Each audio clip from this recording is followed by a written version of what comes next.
Hi friends, John's enterprises എന്ന് പറഞ്ഞ എൻ്റെ ചാനലിലേക്ക് എല്ലാവരും സ്വാഗതം ചെയ്യുന്നു. ഞാൻ വന്നിരിക്കുന്നത് ഒരു മൊബൈലിൻ്റെ റിവ്യൂ ആയിട്ടാണ്. ടെക്നോ എന്ന് പറഞ്ഞൊരു കമ്പനിയുടെ കമോൺ i4 എന്ന് പറഞ്ഞൊരു യൂണിറ്റിൻ്റെ റിവ്യൂ ആണ് ചെയ്യുന്നത്. അപ്പോൾ നമുക്ക് ആ റിവ്യൂയിലേക്ക് പോകാം. ആദ്യമായി ഈ ടെക്നോ കമോൺ i4 എന്നുള്ള ഈ ഒരു ഡിവൈസിൻ്റെ റിവ്യൂവിനോടൊപ്പം ഇതിൻ്റെ ചെറിയൊരു അൺബോക്സിങ്ങും ക്യാമറ റിവ്യൂയും ഗെയിമിംഗ് റിവ്യൂയും ഇതിനോടൊപ്പം തന്നെ ചെയ്തിട്ടുണ്ട്. നമുക്കിതിൻ്റെ ബോക്സ് ഉണ്ടായിരുന്നുകൊണ്ടാണ് അൺബോക്സിങ് ചെയ്തത്. ഇതിൻ്റെ മോഡൽ എന്ന് പറഞ്ഞു കഴിഞ്ഞാൽ CB7 ആണ്. ഇതിൻ്റെ കളറ് മിഡ്നൈറ്റ് ബ്ലാക്ക് കളറാണ്. ആൻഡ്രോയിഡ് 9 പൈയിലാണ് ഇത് പ്രവർത്തിക്കുന്നത്. പ്രൊസസ്സർ മീഡിയാടെക് ഹീലിയോ A22 പ്രൊസസ്സറാണ്. ക്ലോക്ക് സ്പീഡ് 2 GHz ആണ്. ക്വാഡ് കോർ പ്രൊസസ്സറാണിത്. നെറ്റ്വർക്ക് 2G 3G 4G ആണ്. Display 6.2 inch HD+ TFT display ആണ് വരുന്നത്. ഡോട്ട് നോച്ച് സ്ക്രീനാണ് വരുന്നത്. 500 നിറ്റ്സ് ആണ് ഇതിൻ്റെ maximum brightness. Screen resolution 1520x720 ആണ്. നമ്മുടെ പ്രൈമറി ക്യാമറ 13 മെഗാ പിക്സലാണ്. 8 മെഗാ പിക്സലിൻ്റെ അൾട്രാ വൈഡും 2 മെഗാ പിക്സലിൻ്റെ മാക്രോയും കിട്ടുന്നുണ്ട്. 8x ഡിജിറ്റൽ സൂം സപ്പോർട്ട് ചെയ്യുന്നുണ്ട്.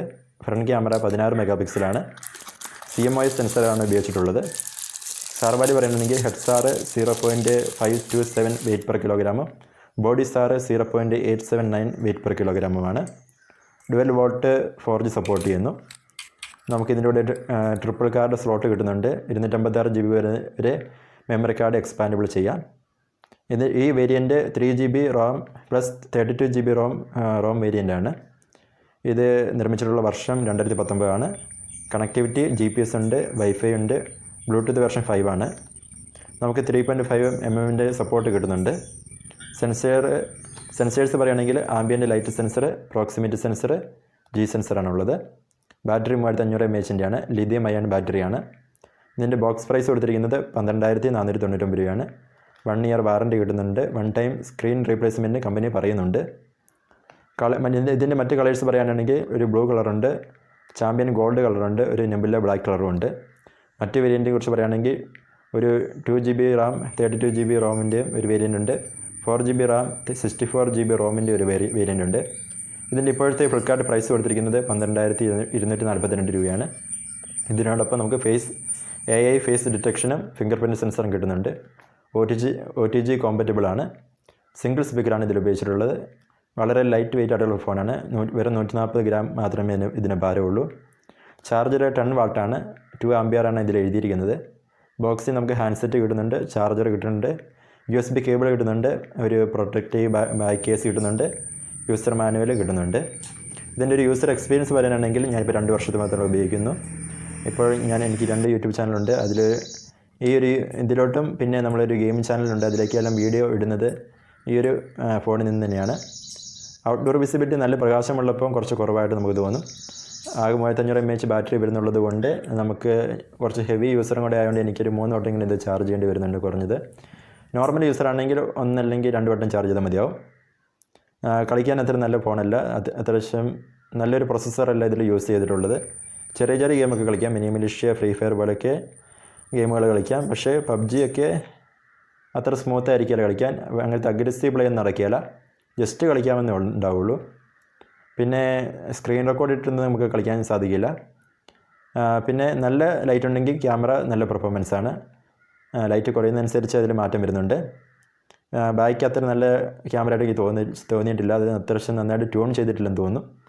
പിന്നെ ലൈറ്റ് പക്ഷേ കുഴപ്പമില്ല, നമുക്ക് അഡ്ജസ്റ്റ് ചെയ്ത്. പിന്നെ കണക്ഷനൊന്നും പ്രോബ്ലം നമുക്ക് അനുഭവപ്പെട്ടിട്ടില്ല. ലൈറ്റ് വെയിറ്റ് ആയതുകൊണ്ട് നമുക്ക് കംഫർട്ടബിളാണ് പിടിക്കാനൊക്കെ. പിന്നെ നമുക്ക് 3GB 32GB നമുക്ക് അത്ര എനഫായിട്ട് തോന്നിയല്ല. കാരണം 32GB കുറച്ച് മൂവീസും മ്യൂസിക്കും പിക്ചറൊക്കെ ആകുമ്പോഴത്തേനും നിറയും. പിന്നെ അത് എങ്ങോട്ടെങ്കിലും ഡിലീറ്റ് ചെയ്തോ അതിൽ മാറ്റേണ്ടി വരും. അതുകൊണ്ട് ഞാനിപ്പോൾ നിങ്ങൾ സജസ്റ്റ് ചെയ്യുന്നത് ഒരു 6GB റാമും 128GB റോമും ഉള്ളൊരു ഡിവൈസ് ആയിരിക്കും. അതാണ് ഇതിൻ്റെ കുറിച്ചുള്ള എൻ്റെ ഒരു റിവ്യൂയും യൂസർ എക്സ്പീരിയൻസും. ഇപ്പോൾ നിങ്ങൾ കാണുന്നത് ഈ ഒരു മൊബൈലിൻ്റെ ഒരു ഗെയിമിംഗ് റിവ്യൂ ആണ്. PUBG ആണ് ഇപ്പോൾ ഇവിടെ കളിക്കുന്നത്. പിന്നെ വലിയ ഹെവി ആയിട്ടൊന്നും കളിക്കാൻ പറ്റിയല്ല, ചെറുതായിട്ടൊക്കെ കളിക്കാം. നമുക്ക് സ്മൂത്ത് ലോയും മീഡിയം കിട്ടും PUBGയിൽ. ബാക്കി HD HDR അങ്ങനെ എന്തെങ്കിലോട്ടൊന്നും കിട്ടിയല്ല. ഇതിപ്പം സ്ക്രീൻ റെക്കോർഡിംഗ് കഴിയുമ്പോൾ അത്യാവശ്യം ലാഗുണ്ട്. എനിക്ക് കാണാനൊക്കെയും തോന്നും ചെറുതായിട്ടൊക്കെ ലാഗുണ്ട്. അടുത്തടുത്തിലൊരു കുറച്ച് കില്ല് കിട്ടിയതിൻ്റെ ഒരു റിവ്യൂ കിട്ടുന്നേ ഉള്ളൂ. ഇത് എൻ്റെ ഒരു PUBG ഗെയിം പ്ലേ ആണ് ഇപ്പോൾ നിങ്ങൾ കാണുന്നത്.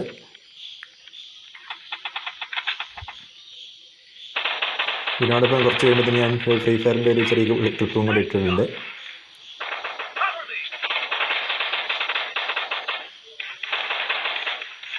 സ്ക്രീൻ റെക്കോർഡ് ചെയ്യുന്നില്ലെങ്കിൽ നമുക്ക് കുറച്ചും കൂടെ കുഴപ്പമില്ല, കുറച്ചും കൂടെ കളിക്കാൻ പറ്റും. പക്ഷേ നമ്മൾ കുറച്ച് നല്ല അഗ്രസീവായിട്ടുള്ള നമ്മുടെ പോച്ചിങ്കിയോ അല്ലെങ്കിൽ നമ്മുടെ ബൂട്ട് ക്യാമ്പിലൊക്കെ പോയി ചെന്ന് ഇറങ്ങിയിട്ടുണ്ടെങ്കിൽ ലോഡായി വന്ന് നമുക്കൊന്ന് സെറ്റാവുന്നതിന് മുമ്പ് തന്നെ നമ്മൾ എണ്ണി തീർക്കും. കാരണം അതിനുള്ള കപ്പാസിറ്റി ഒരു പ്രോസസ്സറിന് ഇല്ല. ഇനി നിങ്ങൾ കാണാൻ പോകുന്നത് ഇതിൻ്റെ ഒരു ഫ്രീ ഫയറിൻ്റെ ഒരു ഗെയിം പ്ലേ ആണ്.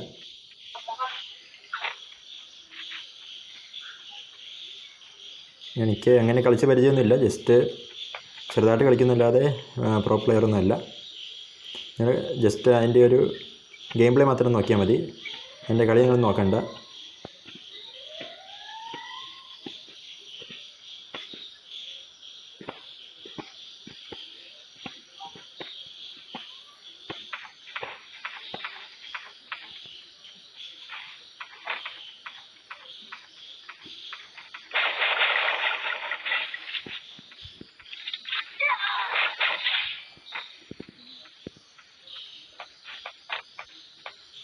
ഇത് അത്യാവശ്യം ലാഗുണ്ട്, ചെറിയൊരു ലാഗുണ്ട് ഇത് റെക്കോർഡ് ചെയ്യുമ്പോഴും. വിധത്തിൽ അഡ്ജസ്റ്റ് ചെയ്തിട്ടിരിക്കുന്നതാണ്.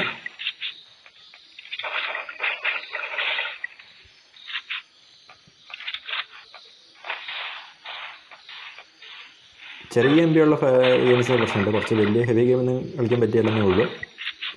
ഒരു നോർമൽ യൂസർക്ക് ഈ ഒരു ഫോൺ കൊണ്ട് വലിയ പ്രശ്നം ഉണ്ടാകാൻ തോന്നുന്നില്ല. ഗെയിമേഴ്സിനും ഹെവി യൂസേഴ്സിനും ഈ ഫോൺ അത്ര നല്ലതായിരിക്കില്ല. നമ്മളതിൻ്റെ ക്യാമറ റിവ്യൂലോട്ട് സ്റ്റാർട്ട് ചെയ്യുകയാണ്. ഇത് മെയിൻ ക്യാമറയുടെ ഷോട്ട്സാണ്, മെയിൻ ഇമേജ് തന്നെയാണ്. മെയിൻ ക്യാമറയുടെ 13 മെഗാ പിക്സലിൻ്റെ ഇമേജാണ്. ചെറുതായിട്ട് സൂം ചെയ്തൊരു ഇമേജാണ് ഇതിൻ്റെ. ഇത് വേറൊരു ഇമേജാണ്, ആ സൂം ചെയ്തതിൻ്റെ ഇപ്പം തന്നെ കാണിക്കുന്നതാണ്. ഇതത് സൂം ചെയ്ത ഇമേജാണ്. ഇത് മറ്റൊരു പിക്ചറാണ്, അതിനെ കുറച്ചുകൂടി സൂം ചെയ്ത പിക്ചറാണ് ഇപ്പോൾ നിങ്ങൾ കാണുന്നത്. ഇത് ഒരു മെയിൻ ക്യാമറ ഇമേജാണ്. അതിൻ്റെ ഒരു ബൊക്ക ഇഫക്റ്റാണ് ഇപ്പോൾ ഇനി അടുത്ത് നിങ്ങൾ അല്ല ബൊക്കയല്ലേ, മെയിൻ ക്യാമറ തന്നെയാണ്. ഇമേജുകൾ തന്നെയാണ് ഇപ്പോൾ നിങ്ങൾ കാണുന്നത്. നിങ്ങൾക്ക് എങ്ങനെയുണ്ടെന്ന് നോക്കാം. ക്യാമറയുടെ കപ്പാസിറ്റിയും അതിൻ്റെ പെർഫോമൻസൊക്കെ നിങ്ങൾക്ക് മനസ്സിലാക്കാം.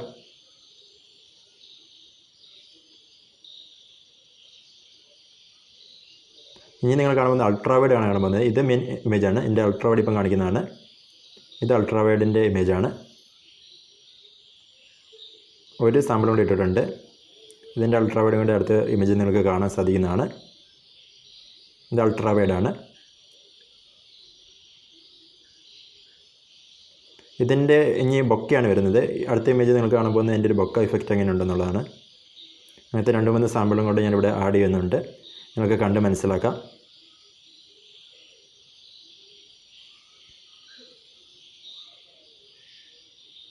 ഇതെല്ലാം പോർട്രേറ്റ് ഷോട്ടുകളാണ്. പുറകിലുള്ള മെയിൻ ക്യാമറയുടെ ബൊക്ക എഫക്റ്റൊക്കെയാണ്.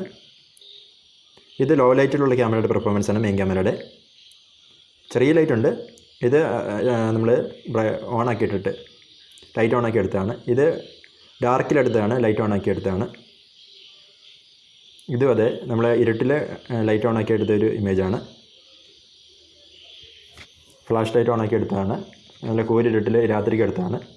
അതിൻ്റെ ഒരു വീഡിയോ സാമ്പിളാണ്, മെയിൻ ക്യാമറയുടെ വീഡിയോ സാമ്പിളാണ് കാണുന്നത്, 13 മെഗാ പിക്സലിൻ്റെ. ഇതും അതിൻ്റെ ഒരു ചെറിയ ക്ലിപ്പാണ്. ഇതിനോടൊപ്പം അതിൻ്റെ ഒരു ചെറിയ സ്റ്റെബിലൈസേഷൻ ഞാൻ നിങ്ങളെ കാണിക്കുന്നുണ്ട്. അപ്പോൾ നിങ്ങൾക്ക് അതിൻ്റെ സ്റ്റെബിലൈസേഷൻ എങ്ങനെയാണെന്ന് നിങ്ങൾക്ക് മനസ്സിലാക്കാം.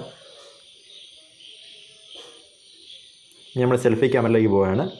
ഇത് സെൽഫി ക്യാമറയുടെ മെയിൻ ഇമേജാണ്, 16 മെഗാ പിക്സൽ. ഇതിന് സൂം ചെയ്തിട്ടുണ്ട്. ഇത് വേറൊരു ഇമേജാണ്.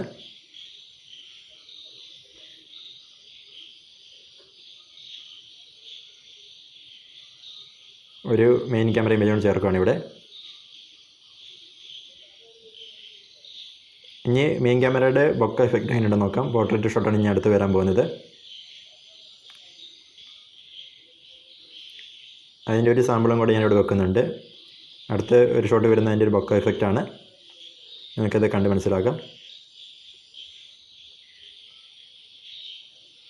ഇനി അതിൻ്റെ ലോ ലൈറ്റിലുള്ള ചെറിയൊരു ലൈറ്റൊക്കെ ഉള്ളപ്പോൾ പെർഫോമൻസാണ് ഈ കാണുന്നത്.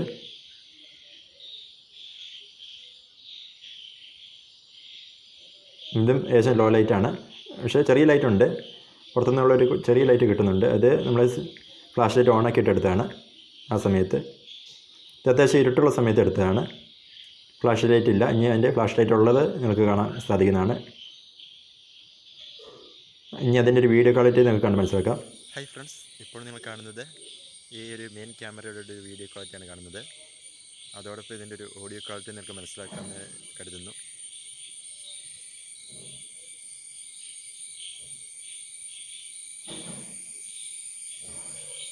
അപ്പോൾ ഈ കാണുന്നതാണ് ഇതിൻ്റെ മെയിൻ ക്യാമറയുടെ ഒരു വീഡിയോ ക്വാളിറ്റി. ഇതിൻ്റെ സ്റ്റെബിലൈസേഷൻ നമുക്ക് നടന്നു നോക്കാം.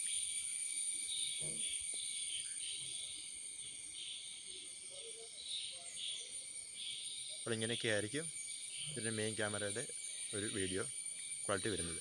ഇഷ്ടമായവരെ ലൈക്ക് ചെയ്യുക, ഷെയർ ചെയ്യുക, സബ്സ്ക്രൈബ് ചെയ്യുക. Thank you.